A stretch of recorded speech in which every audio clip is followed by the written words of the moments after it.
கள்ளிருக்கும் தாமரையை கையணைக்கும் மான்பிரையை உள்ளிருக்கும் நாடி எங்கும் முந்தன் உயிர்தான் இனி வரும் எந்த பிறவியிலும்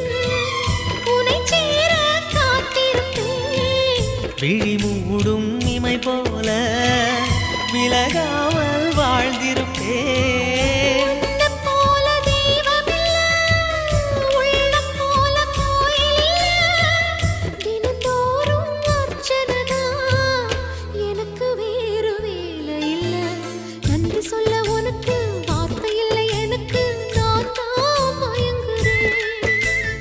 என்னுடைய மனச தந்துவிட்ட பிறகும் ஏம்மா கலங்குற